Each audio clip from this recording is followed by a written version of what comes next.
Minha gente, nós vamos falar agora sobre religião e sociologia. Nós vamos ver como é que os autores enxergam e analisam o comportamento da sociedade dentro de um critério religioso. Nós vamos falar de alguns autores que vocês conhecem muito bem, né? Alguns vocês não são muito familiarizados, mas outros vocês são. Porém, nós vamos ver como é que eles entendem a sociedade dentro de um caráter religioso.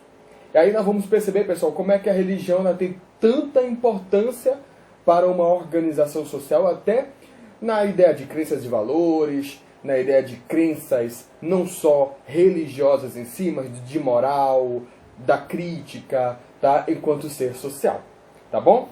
Então, para a gente começar a falar sobre sociologia e religião, antes da gente entrar nos autores, preste atenção numa coisa. A sociologia, assim como os sociólogos, vão procurar entender a importância da religião como forma de criadores de valores dentro de uma sociedade. É por isso, pessoal, que vai se buscar entender as características de cada comunidade religiosa. E nós vamos ver que nós somos formados por comunidades religiosas. Independente da igreja que você siga, mas você vive em uma sociedade onde esta sociedade ela é formada por uma série de grupos religiosos, onde cada um tem uma participação e tem uma importância social. Busca entender a relação do ser humano enquanto ser social dentro dessas comunidades. E o impacto que essas comunidades têm na vida do ser humano, de um ser social. Para a gente começar a entender, é preciso a gente ter uma noção da diferença do que é iminência para a transcendência, para que a gente possa entender a importância desse caráter religioso. Pessoal, a iminência é tudo que é no plano físico. Tudo que é iminente é aquilo que é no plano físico, é aquilo que é presente na natureza. Agora, tudo que é transcendência é tudo que é o sobrenatural. É aquilo que ultrapassa a estratosfera do sobrenatural. Tá? É aquilo que ultrapassa o limite do natural. Então, Deus transcendente, ok? Jesus Cristo, ele é iminente e transcendente. É iminente porque ele existiu quanto ser humano, ele existiu quanto homem, porém ele é transcendente porque ele tem uma simbologia, uma importância religiosa que ultrapassa o limite da natureza humana. Ok? Então a gente começa a discutir através dessa pequena diferença. Tá certo? E aí a gente começa a falar dos autores, dos teóricos. E vamos começar por ele, pelo Karl Marx. Karl Marx, que nós já falamos em sala de aula várias vezes, esquerdista, aquele que analisa o comportamento da sociedade, a relação do patrão com o empregado, ele também vai falar da religião. E na visão do Karl Marx, pessoal, a religião é o ópio da humanidade, é o ópio do povo. O que é ópio? Ópio é uma droga. Ópio é um alucinógeno. Então ele te alucina. Na visão do Karl Marx, a religião ela é negativa, ela é ruim, porque ela te causa alucinações. Ela te causa ter sensações que não existem. É por isso que a religião ela te pega através do sentimento.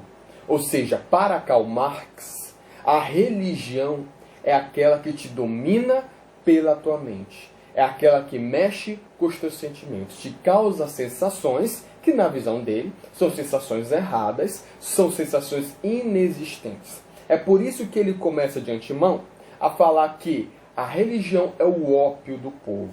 É uma droga do povo. Ok? Preste atenção numa coisa.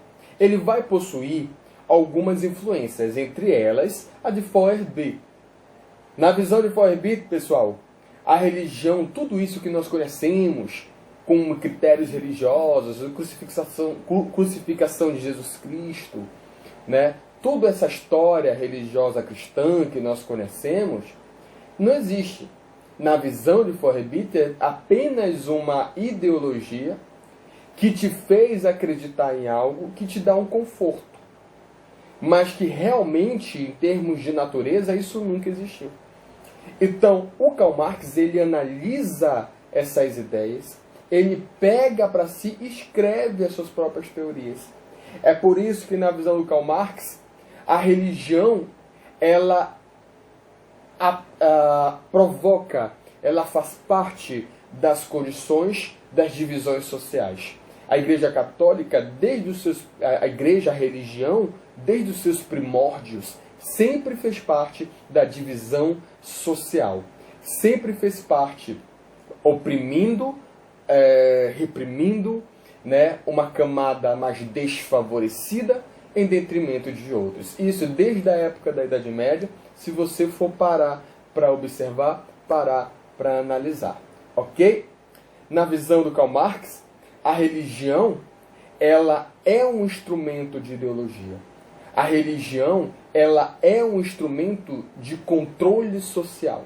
É por isso que ele sempre fala que a ideologia religiosa pregada pelas igrejas, ela serve inclusive para controle social.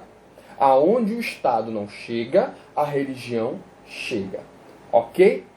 E ela faz parte da superestrutura da sociedade. O que é superestrutura? O todo da sociedade. Existem duas partes de uma sociedade de acordo com Marx. Existe a estrutura e a superestrutura. A estrutura é a base que sustenta uma sociedade, economia, cultura, política, e a superestrutura é o corpo da sociedade.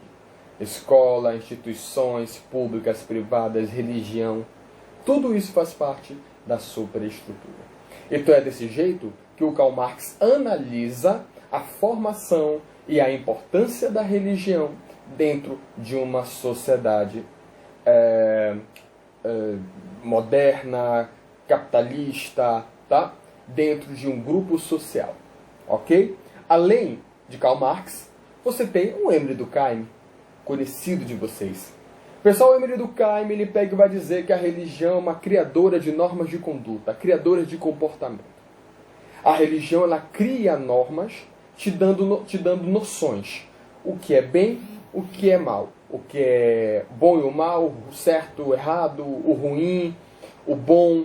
Ou seja, ela te dá noções. Ela te cria noções por onde você deve caminhar. É por isso que, na visão do Emile Durkheim, a igreja, ela é formadora de valores. Ela é formadora de valores, formadora da educação, formadora de comportamentos, controladora de comportamentos. Ok? Então é uma importância que você vai ter da religião para com a sociedade. E o Durkheim pega e fala que é muito importante você seguir os critérios religiosos, porque a moral, as crenças, todas serão ensinadas pela religião. Existem duas expressões que caminham muito próximas, mas que possuem significados bem distintos. Religião e profano. Religioso é todo tipo de objeto, todo tipo de aparato que possui uma importância religiosa. O profano é objeto comum que não possui relações com o religioso. Então existe o profano e existe o religioso, né? Santas, imagens religiosas, objetos, amuletos profanos, ok? Só que dentro do Brasil, se a gente for analisar o Brasil, a gente vai perceber que o profano e o religioso são unidos. É por isso que você sempre tem as manifestações religiosas acompanhadas de outras práticas, né? Como Círio de Nazaré, Barquinho de Miriti, Círio de Nazaré, as fitinhas que você amarra no pulso. São dois lados juntos, como se um não existisse o outro, né? Marujada e São Benedito. Religioso e profano unidos. Então essa é uma característica que você tem dentro da religiosidade da cultura brasileira. Ok? Então, na visão do Durkheim, a religião, ela tem uma importância. Ela te cria comportamentos, ela te cria valores, ela te cria uma moral, uma ética, te ensina o que é certo e o que é errado, por onde você deve caminhar, por onde você deve caminhar e entender por que você está indo por ali. Ou seja, é por isso que sempre quando a gente está passando por algum problema, a gente recorre à igreja como forma de uma orientação e uma paz espiritual. Tá certo? Há uma religião civil.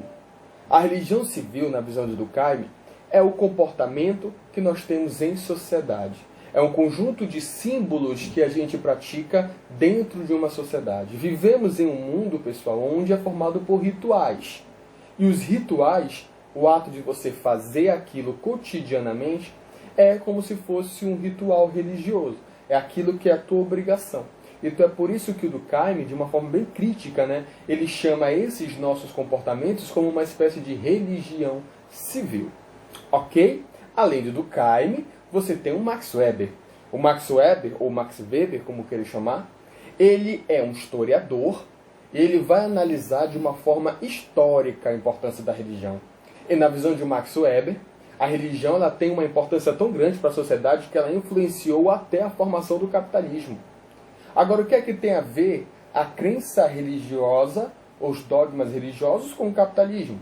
É que na visão do Max Weber, ele vai buscar na história, lá na Reforma Protestante, no início do período moderno, no século XVI, os dogmas das igrejas protestantes ajudaram a consolidar o capitalismo. Em que sentido? Para a Igreja Católica, acúmulo de riquezas, luxúria, é pecado.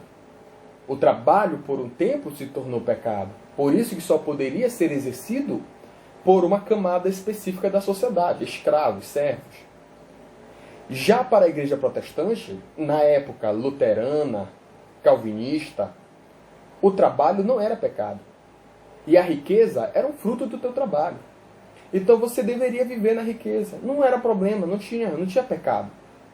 Na visão do Lutero, a tua salvação estava na tua fé em Jesus Cristo. Se você tiver fé, seja rico ou pobre, não interessa, você será salvo.